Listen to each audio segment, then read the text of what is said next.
Hi everyone, Nate from COI Guys here again, and today I have another review for you. And today we are going to review this PAS GT helmet. No, I'm totally screwing with you. That's just a helmet. We are actually going to do another firearm review.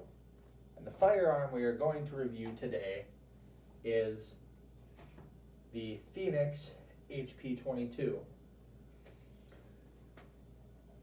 I've had this kicking around the armory for year, 2 years, couple years maybe.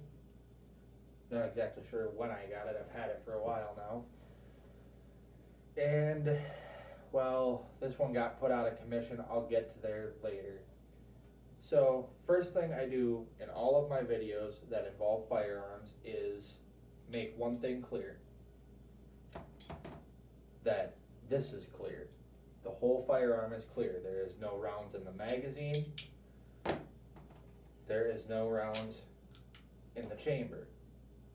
This is a cleared firearm and it is pointed in a safe direction. Safe for me being that way, that way, that way, and that way.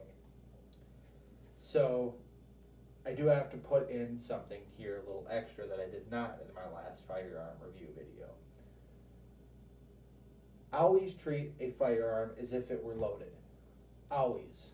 And I know a lot of you longtime shooters are going to say, oh, well, no kidding, and be like, okay, thank you, Captain Obvious. Well, apparently it is not so obvious because firearm-related accidents and accidental discharges still happen.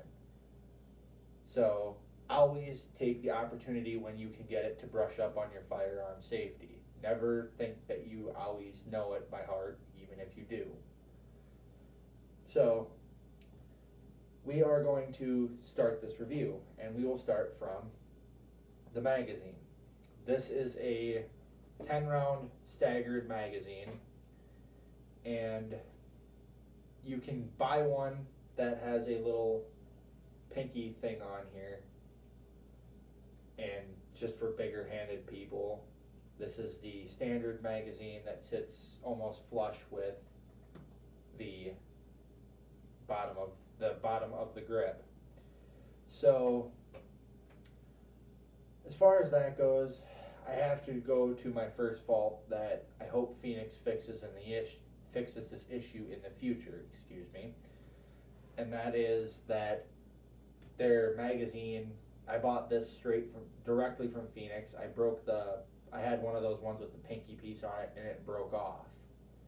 So the magazine spring came out and the follower left the building. I don't know where it went. So long story short, the magazine broke. And I had to order one from Phoenix. So they're about, I think this one was about $10. So I got it, and first thing I had to do was put it in the gun to see if it was gonna work okay, and it didn't. It ended up being really tightly toleranced to where I had to force the magazine in there, and it just was not pretty. It was really tight, and so I had to take a metal file and I had to file down some spots so that way it would fit in there fairly decently.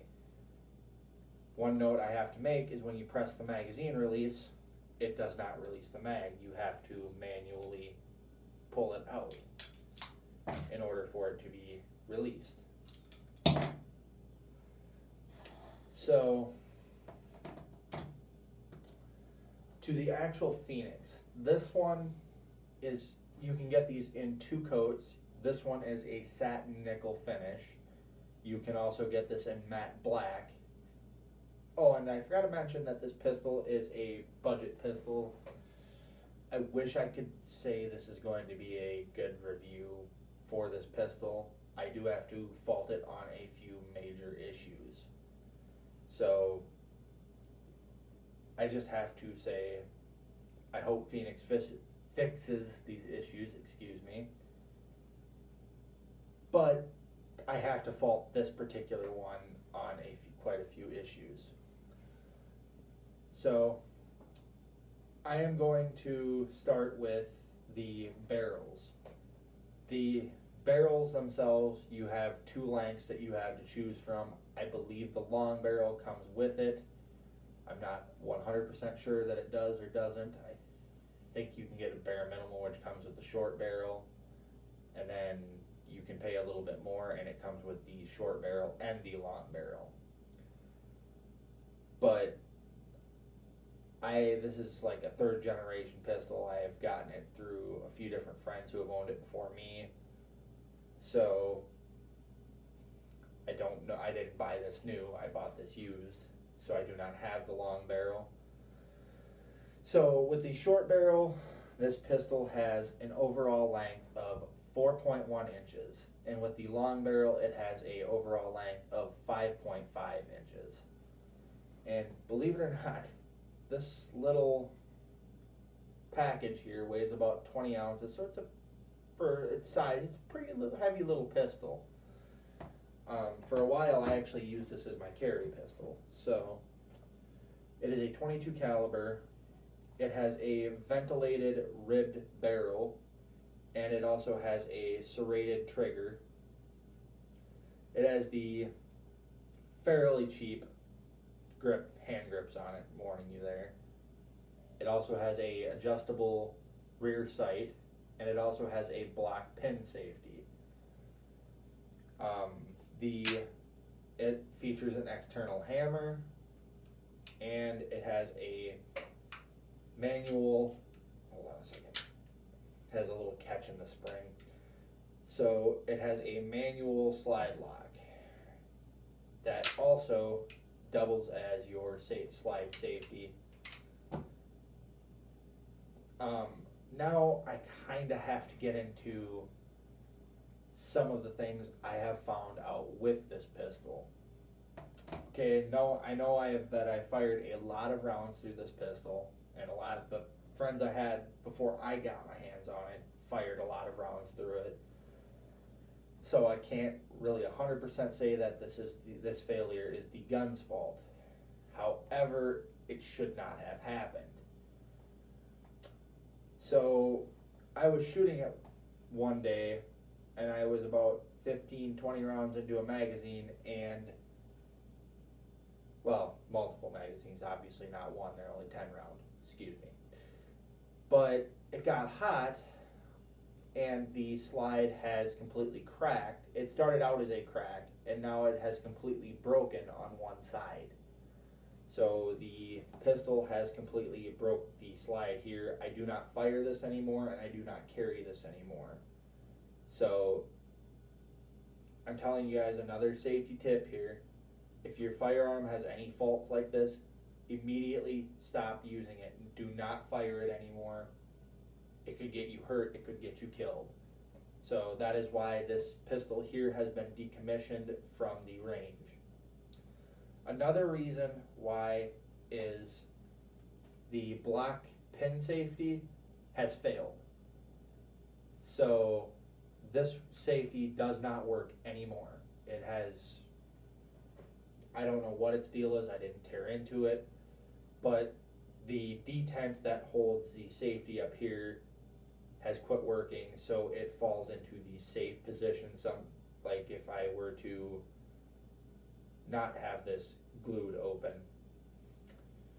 it would fall down and permanently lock the safety.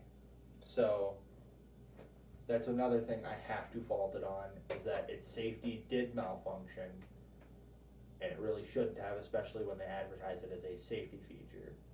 Now, I do not know what the lands and grooves are, what they have for lands and grooves in this pistol. It does not say, and I had looked it up on the internet, but there's really no information on it.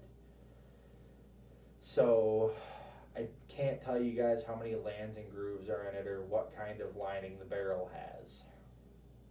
So I apologize for that. If you guys know and you can find out, please leave me a comment and let me know on that. So my overall view on this pistol, I liked this pistol for a $200 pistol, around there, $100 to $200 pistol. I liked it until it started having these issues where the safety failed, and actually it had failed. That was the first thing to fail, was the safety. Then the next thing, the slide cracked. And honestly, I wish it didn't have an issue with the magazine. Sometimes these also get hung up and it fails to cycle. I forgot to mention that. So overall, it was a fairly accurate pistol. It was pretty good on the carry. I mean, it was easily concealed. It was very comfortable, except for when I had my inside or my pocket holster. It would like to dig in. The hammer would like to dig into your leg. It's kind of got a little bit of a sharp edge.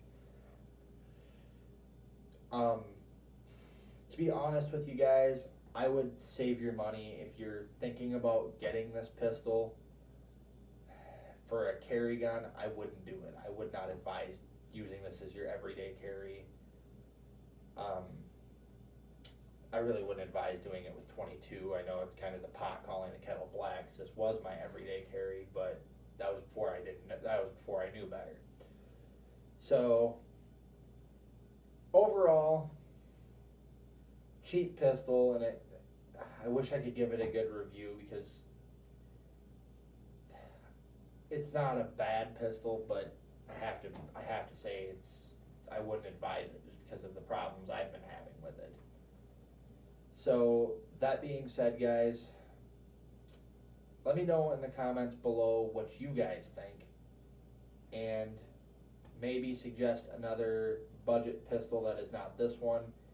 In this case, I would say save your money, buy something that's a little bit better quality. Just because it's the price, don't be awed by it. So anyways, guys, I am Nate from COI Guys. You guys have a good night, and I'm signing off.